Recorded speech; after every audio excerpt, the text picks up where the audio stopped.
vamos falar da parte de genética.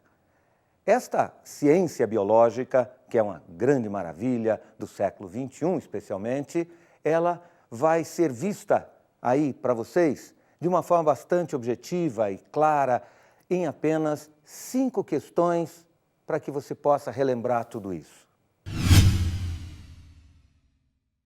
A genética molecular estuda a composição química do material genético dos seres vivos. Esse material é constituído normalmente por DNA. O DNA é formado por longos filamentos duplos resultantes da união de estruturas químicas chamadas nucleotídeos, que se encaixam lado a lado por pontes de hidrogênio.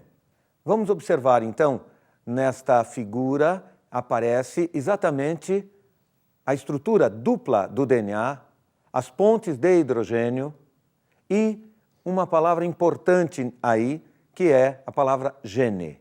Um segmento de DNA é capaz de orientar a fabricação de uma proteína, e esse pedaço é denominado de gene. Cópias de genes obtidas nas células por transcrição genética originam diversos tipos de RNA, mensageiros, ribossômicos e os transportadores. Com base nisso, vamos analisar um primeiro exercício. Um gene de um vírus é ligado ao plasmídio, DNA de uma bactéria em formato circular, formando um DNA recombinante que será replicado no interior da bactéria e, posteriormente, inoculado em uma célula humana. Esse gene viral irá utilizar o metabolismo celular para fabricar a proteína viral, que será reconhecida como um corpo estranho, contra o qual o organismo fabricará anticorpos. Assim, quando um vírus completo invadir o corpo dessa pessoa, os anticorpos reconhecerão aquela proteína viral e irão atuar contra o vírus como um todo. Esse processo é utilizado para produzir, inclusive, vacinas. Essa tecnologia vem sendo aperfeiçoada cada vez mais para produzir respostas mais eficazes do organismo humano. Observe na figura do teste, este anel que aparece é o plasmídio bacteriano e nele já está inserido um gene do vírus. Sobre o DNA, é correto afirmar: A. Somente o DNA humano é constituído por uma fita dupla de nucleotídeos. Observe aí que todas as células apresentam o DNA com fita dupla, portanto, essa frase é incorreta. B. Somente alguns tipos de células possuem DNA. Novamente, essa frase é incorreta, pois nós sabemos que todas as células apresentam DNA. C. A replicação do DNA ocorre somente no interior dos vírus. Evidentemente não. O DNA é capaz de se autoduplicar ou se replicar em todas as células. D. Para que um gene possa funcionar e determinar uma característica genética, deve ser primeiramente copiado, isto é, transcrito, para originar um RNA mensageiro. Exatamente, sempre um gene, primeiro ele deve ser copiado, isto é, transcrito, formando um RNA mensageiro, que é a cópia do gene. E a ação de um gene para determinar uma característica genética é denominada replicação. Esta também é uma frase incorreta, uma vez que a replicação é o mesmo que autoduplicação e nada tem a ver com o funcionamento de um gene. Portanto, realmente, a resposta do teste fica letra D. Muito bem. Eu gostaria ainda de complementar com relação à estrutura do DNA, que esta molécula é dupla em todas as células. Entretanto, existem os DNAs virais que normalmente se apresentam com apenas uma fita, raramente com duas. Normalmente, lembre-se, DNA viral é uma fita só. Um outro detalhe é que existem vírus que apresentam estrutura de RNA, apenas RNA, enquanto outros vírus têm apenas a estrutura do DNA. E existe uma exceção, que é vírus que apresenta tanto DNA quanto RNA. Mas a regra geral se aplica realmente às células. E aí, gente, não deixe de ter isso sempre em mente.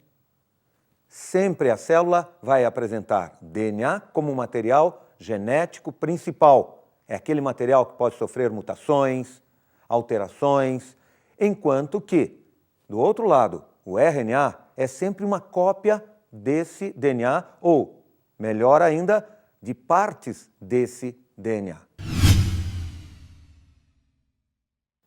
Como segundo tópico de hoje, vamos revisar a primeira lei de Mendel, ou lei da segregação dos caracteres.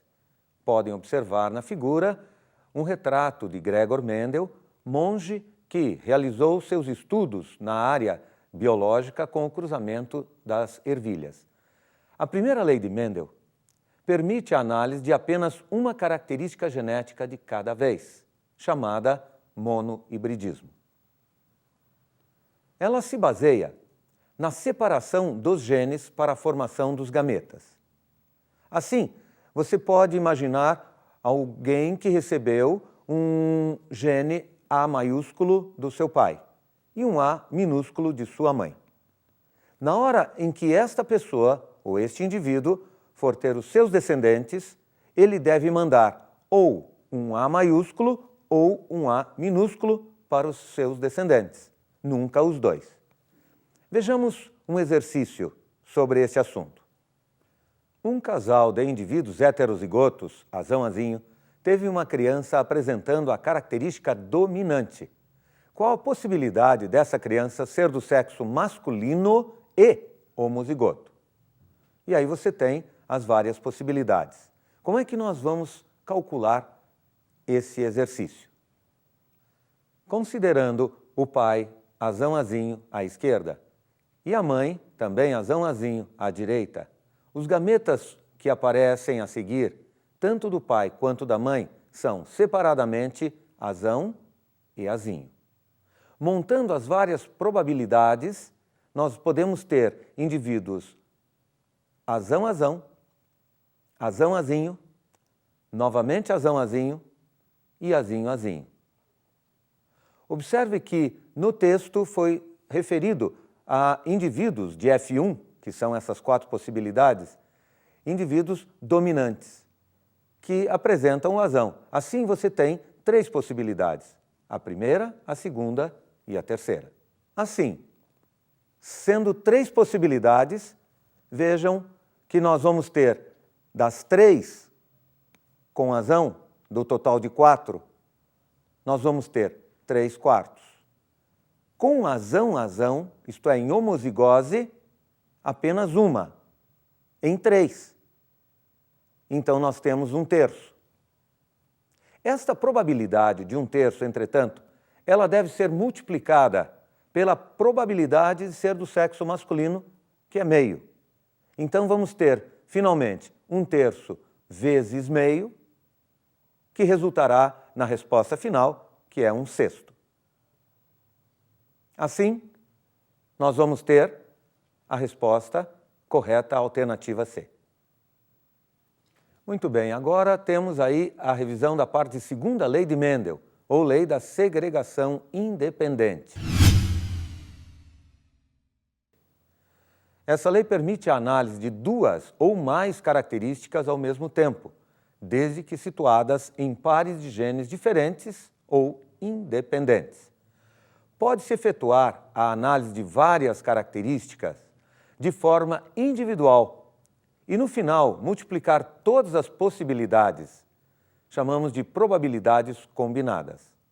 Então, você deve observar que nós podemos analisar, usando a primeira lei de Mendel na realidade, várias vezes. E, no final, nós vamos juntar todas essas possibilidades, combinando-as através da multiplicação de seus resultados. Vamos ver, então, como é que isso é feito no exercício 3. No cruzamento de 2 indivíduos triplo heterozigotos, azão-azinho, bezão-bezinho e cezão-cezinho, qual a probabilidade de nascimento de indivíduos triplo homozigotos recessivos, isto é, azinho-azinho, bezinho-bezinho Czinho, Czinho. Muito bem, como nós explicamos, nós poderemos calcular individualmente cada um dos 3 itens. Primeiro A, depois B e C. Começando, primeiramente A. Nós temos azão azinho cruzado com azão azinho. Neste cruzamento, existem 4 possibilidades de resultados. Azão azão, azão azinho, azão azinho e azinho azinho. A pergunta se refere ao azinho azinho, então nós temos uma possibilidade em 4, 1/4. O mesmo tipo de cálculo nós devemos realizar para o item B, onde nós vamos ter Bzão Bzinho com Bzão Bzinho e a possibilidade de Bzinho Bzinho também será de 1/4. E idem para C, onde Czinho Czinho também vamos ter 1/4. Dessa forma, 1/4 da primeira vezes 1/4 da segunda e vezes 1/4 da terceira, que é C, nós vamos ter a probabilidade final de 1 em 64. Com isso, temos como resposta correta a alternativa A. E agora, pessoal, vamos fazer também uma revisão da terceira lei da genética. Esta lei não é mais de Mendel, e sim de um outro pesquisador chamado Thomas Morgan, um norte-americano, que ele vai trabalhar em cima da análise de 2 características genéticas ao mesmo tempo, ou até mais, desde que essas características estejam situadas no mesmo cromossomo. Vamos a ela. Thomas Hunt Morgan, como vocês podem observar em uma fotografia, um geneticista do começo do século XX. Até por volta de 1912, esse geneticista não acreditava nem na existência dos cromossomos como sendo os locais onde estão inseridos os genes. Convencido disso, passou a fazer uma série de estudos e desenvolveu uma lei capaz de analisar 2 ou mais características que estejam com seus genes situados no mesmo par de cromossomos, o que não era permitido na segunda lei, na lei de Mendel. Mendel sempre afirmou: nós podemos analisar 2 ou mais características genéticas desde que estejam em cromossomos diferentes. Morgan surgiu mostrando que era possível a análise desses genes situados no mesmo cromossomo, como aparece então na figura. Observe um par de cromossomos homólogos iguais, sendo que do lado esquerdo, um cromossomo proveniente de um dos pais apresenta os alelos azão e bezão.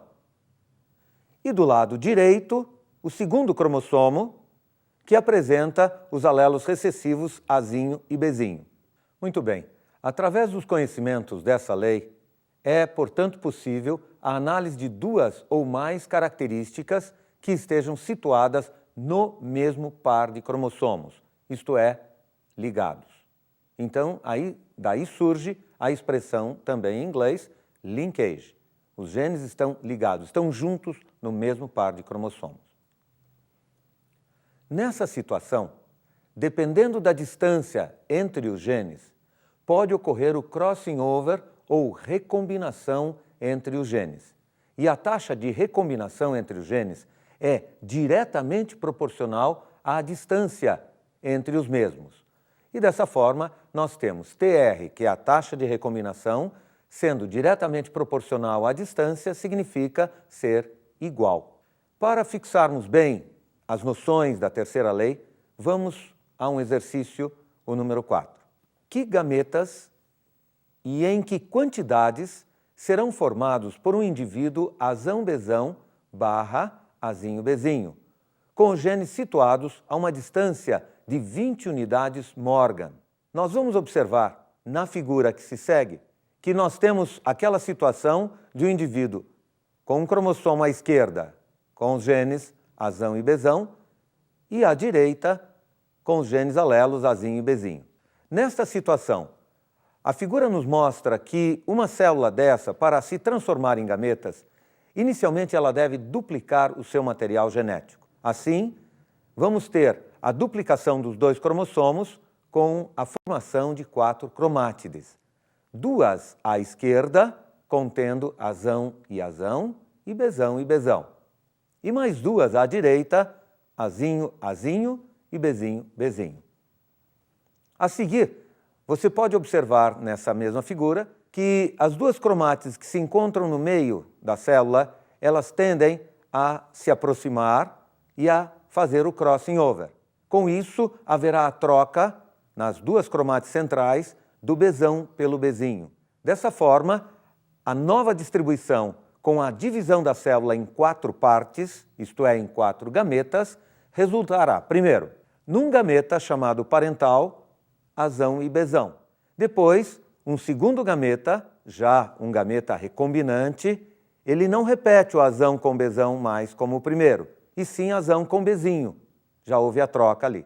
Depois, no terceiro gameta, nós vamos ter a formação de azinho com bezão. Também aparece o bezão trocado, portanto, também um gameta recombinante. E, por último, um quarto gameta, que é novamente parental. Por quê? Não mudou a posição dos seus dois genes. Continua azinho e bezinho junto. Note que, se a distância citada era de 20 unidades Morgan de distância, a taxa de recombinação é de 20 unidades também, sempre esses valores são iguais, e se referem aos 2 gametas recombinantes desses 4. Notem, os 2 recombinantes são aqueles que estão na parte central da figura. É o azão bezinho e o azinho bezão. Esses 2 somam 20%. É a taxa de recombinação total. Individualmente, cada um deles terá 10% de taxa de recombinação. Os outros 2, os chamados parentais, especificamente o primeiro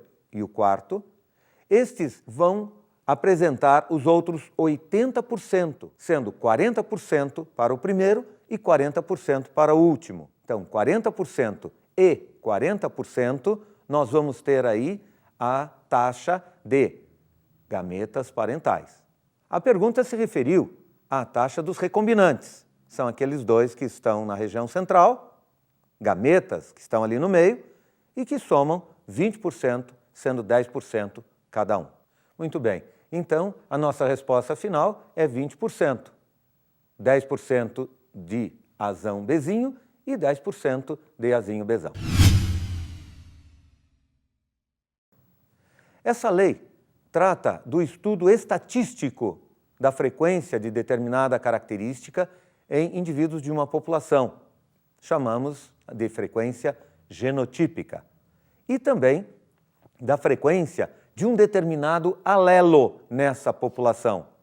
Frequência gênica, isto é, a frequência do azão e a frequência do azinho em separado.